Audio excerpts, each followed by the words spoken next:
You've done it all, Joe, so it's fine.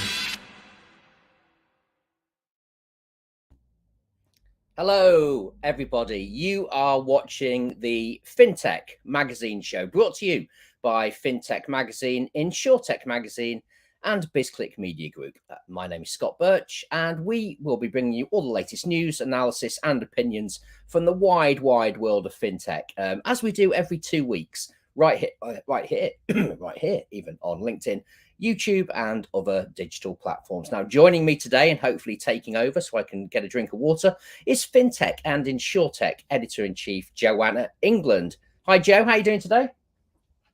I'm really good, thanks, Scott. You're looking very summery. Do you know what, Joe? You know what it's like. You see a glimmer of sun here in the UK and you think summer is here. You put on a loud shirt and the sun disappears. This is such is life. And just to remind everybody who's joining us, you can come and say hello. Feel free to say anything you like about my shirt. I really don't care. Post in the comments section underneath the show. And you'll also get a chance to vote in our LinkedIn poll as well. So, Joe, what's the poll this week? Right, this week's poll, we asked the question, which region will be the next leading emerging markets for FinTech? And the options are Latin America, APAC, Africa, and India. Okay, so there is still time to vote in that poll. And as you can see on the bottom of the screen there, we have got the question there. And the options are Latin America, APAC, Africa, or India. And we'll bring you the results of that poll towards the end of the show. But before then, there's loads to talk about. We've got some great content from the new magazines as well. So let's start by taking a look at the latest FinTech and InsurTech news.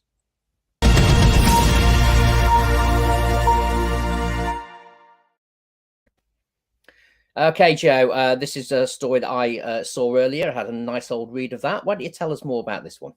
Okay, so today, obviously, we're focusing on the rise of decacorns and basically what that means for the FinTech industry in general.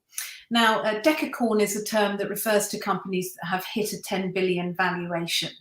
And this is significant because decacorns are growing in number, and it seems as though they are replacing the unicorn as the ultimate milestone to hit in terms of scaling companies. Now, we ran a story earlier this week about how a fintech called Open has become the 100th unicorn in India. And by the end of Q3 2021, there were approximately 900 unicorns worldwide. So they're not quite as rare as they used to be. Although, I don't want to do down that amazing milestone, because although reaching unicorn status is, of course, hugely challenging for any startup, and it's certainly not easy to achieve, the increasing number of decacorns does demonstrate that we're really entering a significant maturation point for the fintech industry. Now, there are three major things that all decacorns have in common, and they are, firstly, that they've disrupted the marketplace in a big way. All the biggest decacorn companies have launched with products and services that filled a gap in the marketplace. Basically, their founders listened to customers and companies, saw a demand and created a solution for that demand. They then use the latest technologies, and this means they can all scale really fast, and their business models are lean and agile, so they're able to spot a trend and act on that trend quickly by creating more products and solutions, or by partnering in the ecosystem with companies that swell their customer base. And of course, the final thing they all have in common is that investors absolutely love them. And without exception, all decacorns have received well over $1 billion in funding from deep-pocketed investors. That's a huge amount of money. And these companies have basically led the race in what's been termed as the mega rounds. So they've had a lot of opportunities given to them, and that's one of the reasons why they've been able to have the best and expand as fast as they have. I've actually put together a list of the 5 biggest fintech decacorns for you, so you can see a little presentation on screen. Kieran's going to put those slides up now. And we're going to start with number 5. Number 5 is Chime. It's, of course, the digital-only bank based in California. Chime was founded in 2013, and it shows a 5-year search growth of 1,800%. Now, search growth, the term basically refers to how many searches people are doing for the company online and how much online interest is generated by that company. And of course, Chime has a current valuation of 25 billion. So it's doing very well. Now, number 4 in our decacorn list is checkout.com. Can we get checkout up there? Great. Yeah. Okay. Yep. So this is an online payments platform founded in 2012, based in London, and it's got a 5-year search growth of 625%. So again, I mean, not quite as high as Chime, but really good exponential interest there. Lots of people are searching for it. And of course, the valuation is 40 billion. So now we're going to go down to number 3 in the top 5 list of decacorns. Oh, it's like top of the pops, Joe. Really... It is, isn't it? Okay. Number 3 is Nubank. Can we have Nubank? Brilliant. Thank you. Nubank is obviously the Brazilian challenger bank, founded in 2013, and really disrupted the marketplace there. Some great products and services that it offers. And Nubank shows a 5-year search growth of 546%. So it's still a really hot topic online. And it's got a valuation of 41.5 billion. So it's doing very, very well. We're getting close to the top now. Can we show number 2, please? Number 2 is, of course, Klarna, the groundbreaking buy now, pay later fintech company, founded in 2005. So it's been around a bit longer than the others. It's been able to get itself pretty well established. Based in Sweden, and shows a 5-year growth search of 382%, which I think is really impressive considering it's been around coming on for 20 years now. People are still very interested in what Klarna is doing. And the valuation for them is 45.6 billion. And now we're heading to number 1. Are you ready for this, Scott? I'm trying to contain my excitement, Joe, but go for it. Okay, let's hit number 1. Yay, of course. It was going to be Stripe, wasn't it? The e-commerce payments platform giant, which now does loads and loads of other things as well. Launched in 2009, based in California, but started in Patrick Collinson's bedroom in Dublin when he was about 19. So just goes to show. So interestingly, Stripe has a 5-year search growth of just 9%. So it's well below all the other scaling decacorns. Not quite sure why that is. Is it because it's so well known that nobody needs to kind of Google it anymore and everybody's got services? Or is it because it's hitting its peak? It's an interesting question because Stripe's heading for their IPO very soon. And of course, it has a massive valuation of 95 billion. I mean, that's incredible, isn't it? Because that puts its valuation double that of Klarna. And just going to the 5-year search growth figures, I suppose they can be a bit misleading, aren't they? Because some of the ones lower down in this list have only been established for maybe 7 or 8 years, and so you'd expect that exponential growth. I think number 5 is like 1,800%. Of course, you'd expect that, but I'm quite interested in Klarna's there, which was 382, because it's really come into the public's awareness, hasn't it? I suppose in recent years, it's really, I would say, on my radar only in the last sort of 2.5 years. And for a company that's been established since 2005, that's really interesting. Whereas Stripe is like, it's one of the granddaddies, or it feels like it, of the whole fintech movement really. But yeah, I like the search growth figures, but yeah, don't really surprise me. Although, as you say, that's an interesting one for Stripe, because I thought that would still have been higher, even though they are, you know, well established. Yeah, that does surprise me, because they are the biggest, right? They are, and they're always launching new products and services as well. But as I say, I'm just wondering if whoever's got Stripe is all, you know, they're already using it. We already really know so much about it. It really is the go-to company that you would use. Yeah. Years ago in a previous life, I was familiar with Stripe because I used to work in website development, and it was the go-to payments platform. I never would have considered using anything else, and that was really before it kind of hit the big time. Even back with website developers, it was the only one that they wanted to use. So yeah, so I just think it's just very well established. That would be my call on that, especially as it's heading for its IPO. I don't think there's anything untoward going on there somehow. No. But it's interesting to see that the one thing all decacorn startups have in common is their extreme focus on scalable technology. And I think as new tech emerges, including AI, blockchain, and IoT, we can expect even more startups at a 10 billion valuation. I just think, you know, that's coming in the near future. So, I mean, what's your take on the soonicorn, unicorn, decacorn stuff, Scott? It is interesting. I think you sort of teed this up at the beginning, really. It's the new benchmark, isn't it?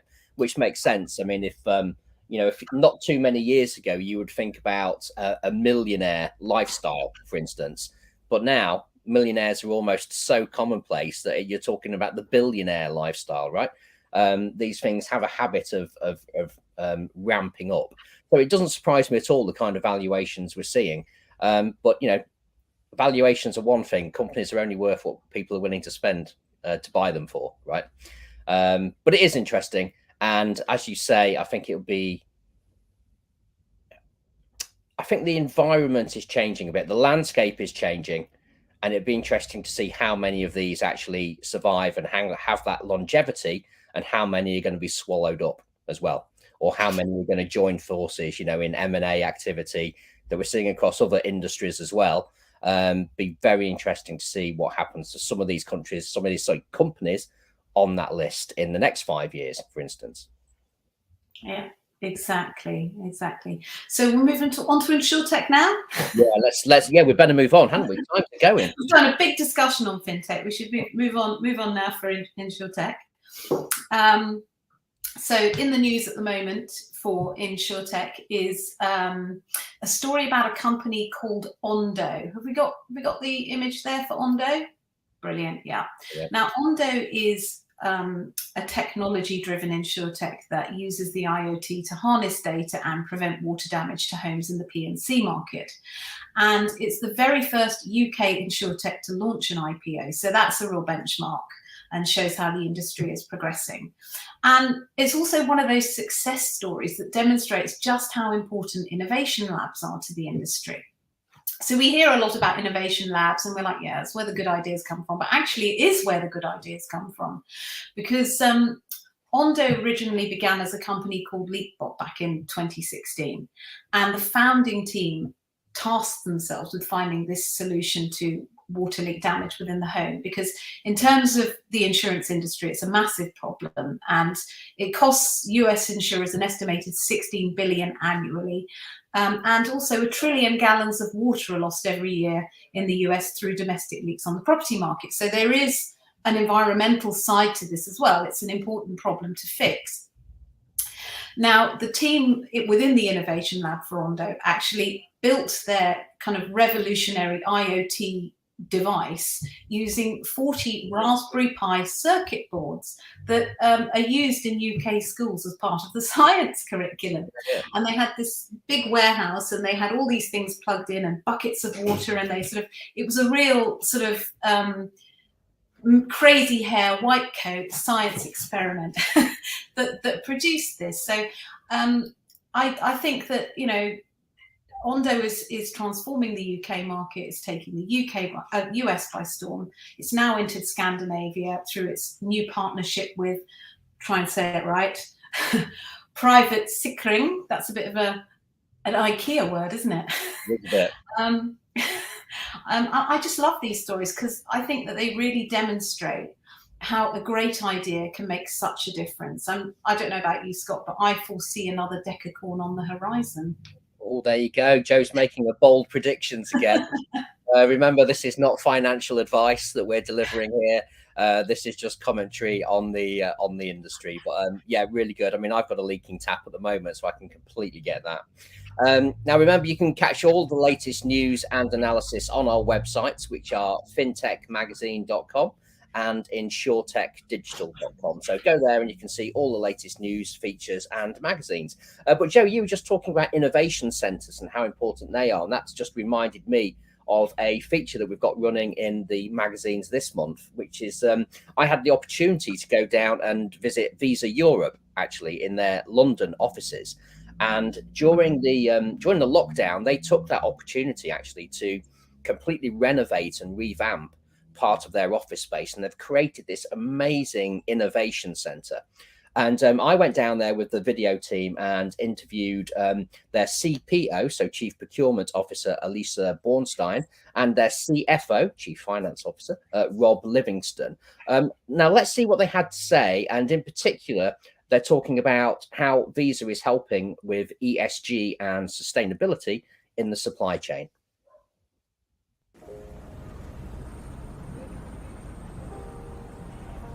Procurement is the function of the future. It is a commercial function.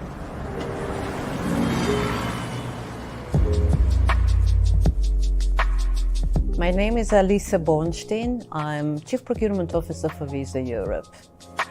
Everybody knows Visa. We're one of the most ubiquitous brands in the world, but not everybody knows exactly what we do. My name is Rob Livingston. I'm the CFO here at Visa Europe. What Visa does is we facilitate commerce each and every day all around the world. What that means is millions of transactions each day going over our network, enabling consumers to buy things at merchants. Third-party suppliers and our supply chain has a role to play in ESG to cover all raising challenges in the world. And they are mainly, we're looking at sustainability and diversity. Visa as a company is committed to achieving net zero carbon emissions by 2040.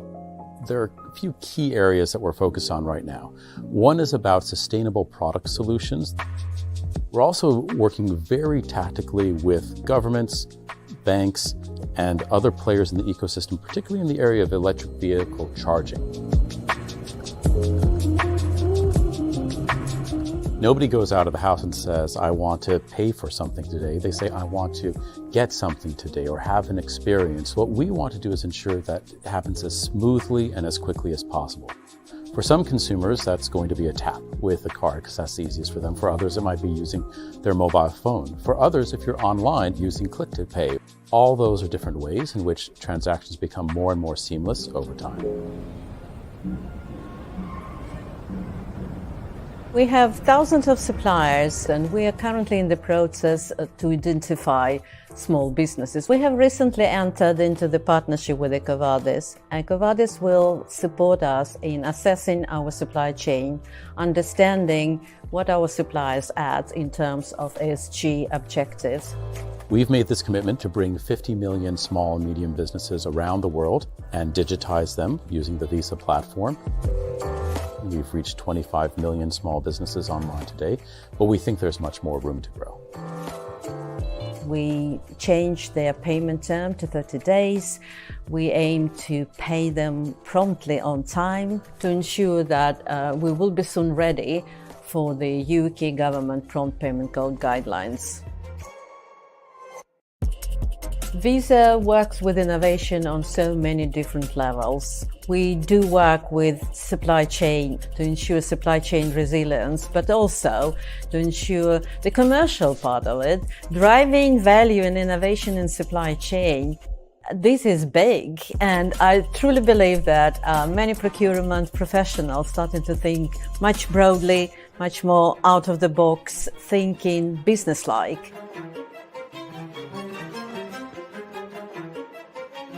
The next 12 to 18 months are really about finding out what the shape of the recovery from the pandemic looks like. Visa Europe procurement will focus on continuous journey of the transformation program. It never stops. It's continuous improvements.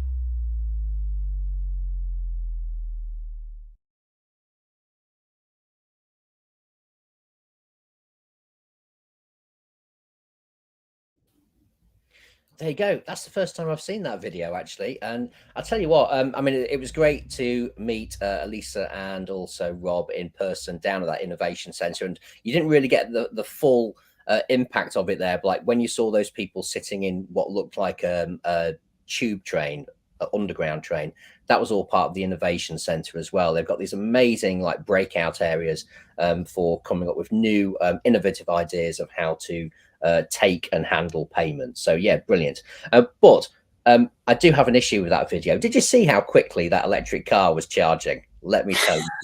Let me tell you, that is far from the reality.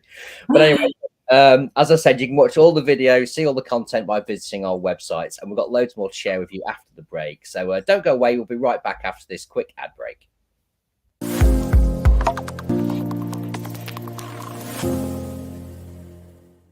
Customers and employees are producing millions of signals critical to your business. How they feel, what they like, why this product and not that, where they're spending money, what could be better, or what would make them happier, spend more, and be more loyal. These signals are flooding into your organization in live time. Medallia captures all these signals and makes sense of them, so you can understand every experience along every journey.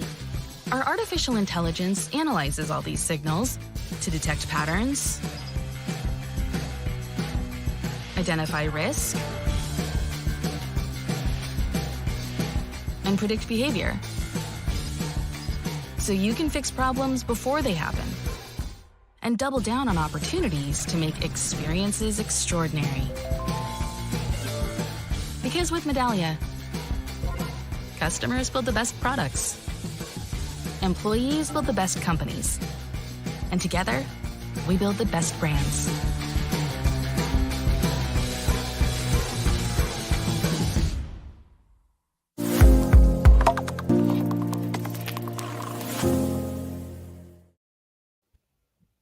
Welcome back, everyone. Now, still to come, we're going to have the results of our LinkedIn poll and more information about the FinTech Live event, which is coming up later this year. Very exciting news on that front. But first, we're going to take a look at the new issue of FinTech magazine. Joe, let's see one of your highlights. Yeah, we've got the May issue, which has literally just gone live. And it's got some great stuff in there. But the feature I wanted to focus on was an interview we did with Greg Krasnov, who is the CEO of Tonic Bank, which is one of Asia's most successful digital banks. And this story ties in really well with another feature this month in the issue on the rise of neo and challenger banks. Now, Tonic is a neo, which means it doesn't have any bricks and mortar presence at all. And even though I am fully behind the digital banking and online banking movement, so if you read my editor's letter this month, you'll know why, it still amazes me that something as important as a bank can function without any kind of bricks and mortar offices or branches. But it's a fantastic success story nonetheless, because Tonic only launched in 2021. It already has a massive customer base, and it's pretty groundbreaking because it was the first fintech to receive a digital banking license from the Philippine Central Bank. So definitely read a bit more about that one. It's a good story. Okay, yeah, sounds brilliant. I mean, I can't believe they only launched in 2021. I mean, it's a year ago. That's yeah. crazy. And yeah, like I say, they've just they've covered so much ground already and grown so quickly. And I suppose that goes back to what we were saying about the you know, decacorns as well. You know, the trajectory of growth for some of these fintechs is just absolutely incredible. Now, I want to move things along a little bit, but Joe, I know you're going to highlight a story from InsurTech as well. So let's have a quick look at that, and then we'll come round to the results of the poll as well. Okay. So the InsurTech piece to look out for in the May issue is written by Catherine Gray, who is actually our AI editor at BizClik, and it outlines the use of RPA, which is robotic process automation, within the InsurTech industry. And it really just highlights how RPA is now the go-to technology for claims processing and underwriting, which were previously really tricky, data-heavy and time-consuming parts of the insurance business. It's got some really great insights from Jerry Wallace of Blue Prism and Satya Sethraman of UiPath. So it's really worth really worth a read. Okay, there you go. Really worth a read. And you know where to go now. You go to the websites for both FinTech and InsurTech, where you can read the new magazines, watch all the video content, and of course, catch all of our latest daily news and analysis as well.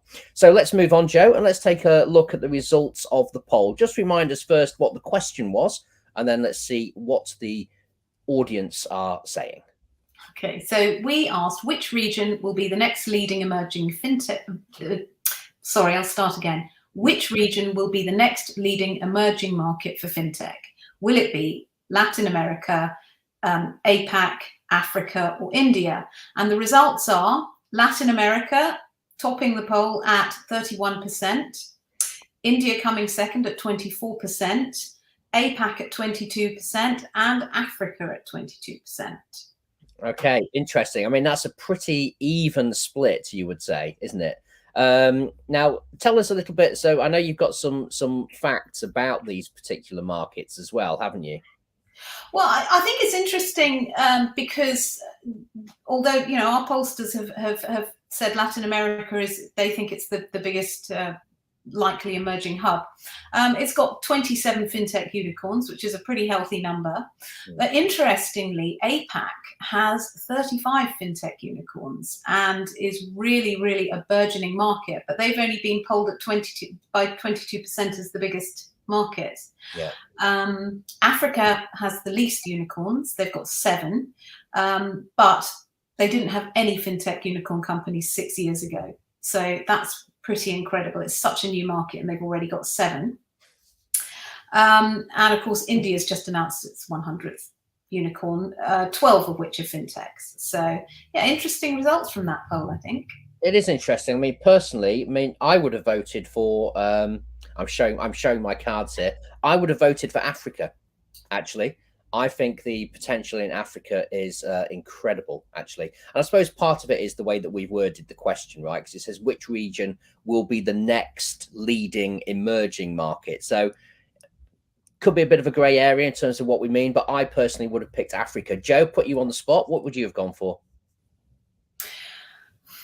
I think I probably would have gone for Latin America as well. Okay.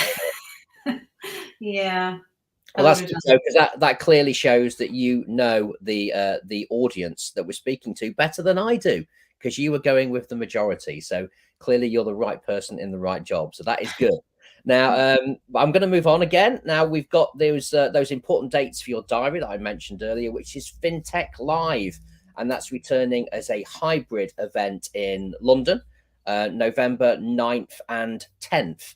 Now, we'll have a quick look at the show reel from last year. This is just some of the great speakers that we had. Let's take a look.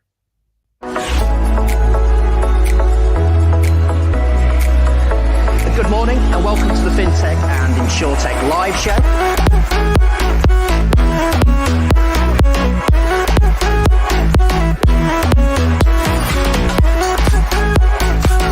Buy more stocks, pushes the price up. You sell more stocks of the same kind, pushes the price down.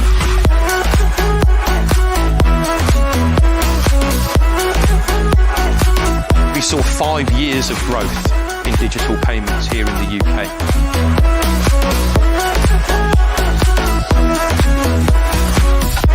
Eventually the market does work things out if there's a reason to, right? And there was a collective need to have a standard in those industries. It's phenomenal. You guys have a great vibe in the area. I love the hybrid events. I think to be here in person is an absolute privilege. It's great to get into a room with people because you get an energy.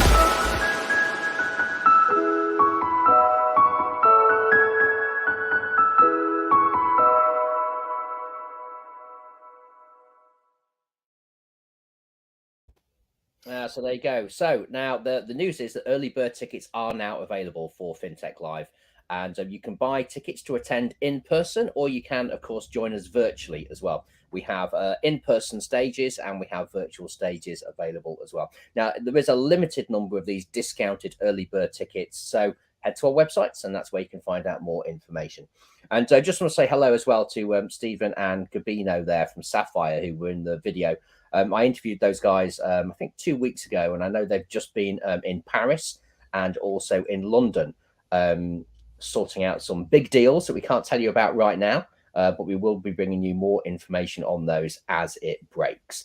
But Joe, I think you've got a little something special for us. That's right. Don't go away, because it's almost the end of the show, but it's Friday. And we're putting Scott on the spot with a little game of The Price is Right.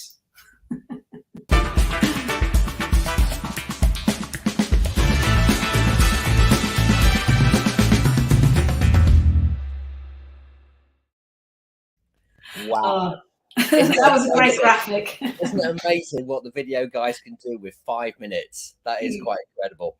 I just want to say, Joe, before you kick off with the game, regular viewers of the show will know that we did used to have this now infamous end of the show, and we did retire it for a while.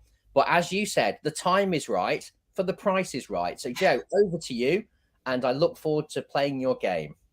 Okay, so I got inspired by last week's, or the past show's retro games slot that we did, and I started looking at old consoles, some of which are now considered collector's items if they are in mint condition and if they're still in their packages. So I'm going to show you 3 consoles with 3 price tags, and you need to say if the price needs to be higher or lower. Oh, I love it. What could be simpler? Okay. Yeah, it's a simple game, but it's a goodie. Okay, so first up, we have, no, that's not the first one, but I'll go with that anyway. Yeah. Okay, it is the very recognizable original Sony PlayStation 1, released in 1995. Now, the market price tag, as you can see, is $2,000. Hang on, it says $1,500 there. Ah. Are you trying to? Okay, sorry. Yeah, we got the $1,500. Actually, that should be $2,000. But anyway, it doesn't matter. We'll go with 1,500. So anyway, Scott, do you think we should go higher or lower? You see now. Well, if this is in mint condition, because I do have one of these lurking in the loft somewhere, so I'm gonna say higher. Okay, interesting. You sure you're going to go with that? Yeah, I am sure. Yeah. Okay. I can reveal that you are correct, and that this classic piece of 1990s hardware can actually fetch $7,400 in the marketplace. But it does need to be in mint condition, in a box, fully working. The loft. All right. Well, mine is gathering dust in a loft, and it's certainly not in prime condition. But anyway, I'm liking the game. Okay. Have you got another one for me? I do. Next one up is the Nintendo Entertainment System, the NES, an 8-bit third generation home video game console, obviously produced by Nintendo, and we've priced this golden oldie, released in 1985. At $6,175. Right. Okay.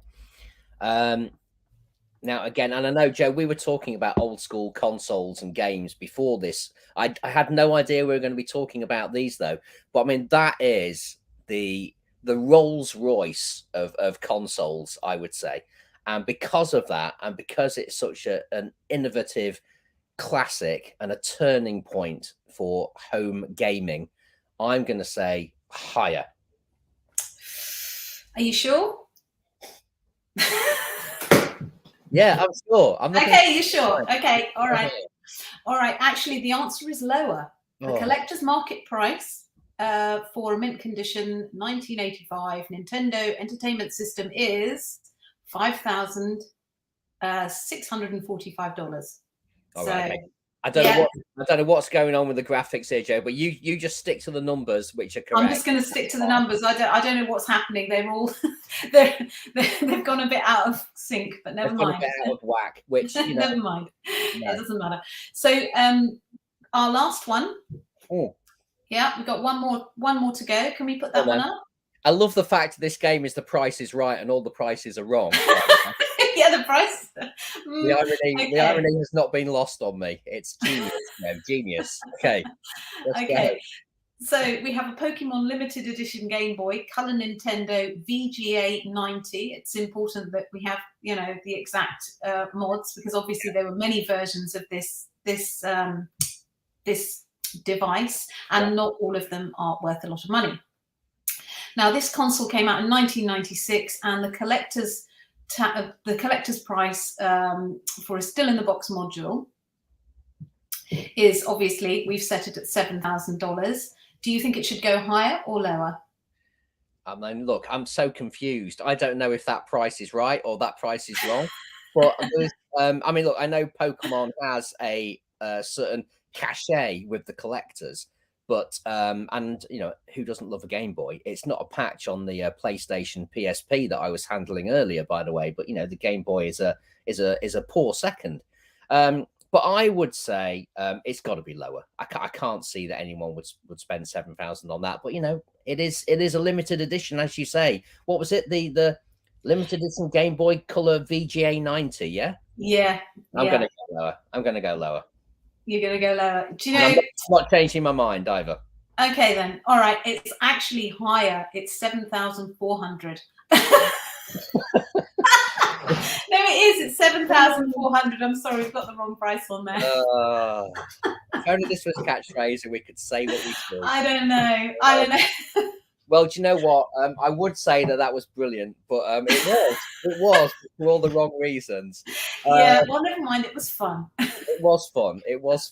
And so thank you very much. I want to say thank you to the video guys. One, for creating the graphics at such short notice, and two, really monkeying with them so it completely destroyed the game and made it more fun than it probably would have been if we got it right. So thank you. Yeah. Now that's all we've got time for, sadly. Who knows what the next show is going to hold? I hope you've enjoyed it as much as I have. I genuinely have. And make sure you tune in again in 2 weeks' time. Thank you for interacting with us, by the way, and saying hello. I didn't get to say hello to anyone this week, but we really appreciate you getting involved. So thanks to Joe for another brilliant show. And I'm so glad we brought back the end of the show. And thanks for taking me back to the 80s and 90s there. And Kieran, the aforementioned Kieran, and the rest of the video production team, Ernie and marketing. This has been a BizClik Media Group production, and we'll see you next time. Bye, everyone.